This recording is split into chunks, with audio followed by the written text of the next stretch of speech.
साल बीत चुका था। ढोलकपुर वापस शांत था। गांव के लोग फिर से खुशी से जीने लगे थे। हर पूर्णिमा को लोग एक दिया जलाकर ठुन ठुन ठुन साहुर को याद करते थे। पर एक रात कुछ ऐसा हुआ जो फिर से सब कुछ बदल के रख दिया। लाशें फिर से मिलने लगी। हर 2 दिन बाद किसी न किसी के घर के सामने एक कटी हुई लाश पड़ी होती। गांव फिर से कांप उठा। एक दिन सब लोग महाराज के पास पहुंचते हैं और रो रो कर गांव की घटनाओं के बारे में बताते हैं। रात को महाराज 2 सेनापतियों से कहते हैं, जाओ और खोजो इस कांड के पीछे कौन है। लेकिन सुबह सिर्फ उनकी लाशें लौट कर आईं। एक का सिर था ही नहीं, दूसरे के पैर कट चुके थे। महाराज समझ गए कुछ तो लौट आया है, कुछ जो सिर्फ मौत का खेल खेल रहा है। और फिर कहते हैं, अब इस जंग का सामना मुझे ही करना होगा। उसी रात महाराज चुपके से गांव में आते हैं और एक पेड़ के पीछे खुद को छुपा लेते हैं। और ठीक रात के 2:30 बजे अचानक कहीं से धुआं छा जाता है और उस धुएं के अंदर से एक आवाज आती है,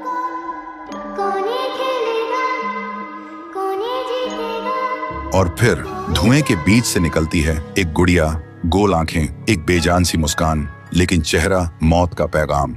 वो गुड़िया एक घर के गेट तक जाती है और बच्चों जैसा एक गाना गाने लगती है। उसके गाने की आवाज सुनकर एक आदमी बाहर आता है और अगले ही पल वो गुड़िया उसका सिर चबा जाती है। वो आदमी तड़प तड़प के वहीं जमीन पर गिर जाता है। महाराज सब कुछ देखते हैं। उनकी आंखें भर जाती हैं। उन्हें समझ आ जाता है इसके सामने जाना मतलब खुद का अंत लिखना है। अगली सुबह गांव के लोग इकट्ठा होते हैं। महाराज कहते हैं, ये पिछले भूत से भी ज्यादा डरावनी है। इसे सिर्फ वही हरा सकता है जो मौत को पहले ही हरा चुका है। और फिर एक पूर्णिमा की रात सब लोग दिया जलाकर पुकारते हैं, आप वापस आइए, आपके बिना ये गांव जिंदा तो है पर जीने जैसा नहीं। तभी एक आवाज गूंजती है, ठुंग ठुंग ठुंग ठुंग ठुंग ठुंग ठुंग ठुंग ठुंग साहुर। और उसी देह की आग से एक जलता हुआ पेड़ बनने लगता है और उसी पेड़ में से ठुन ठुन ठुन साहुर निकलता है। तभी फिर से वही धुआं छा जाता है और उसके साथ ही एक आवाज।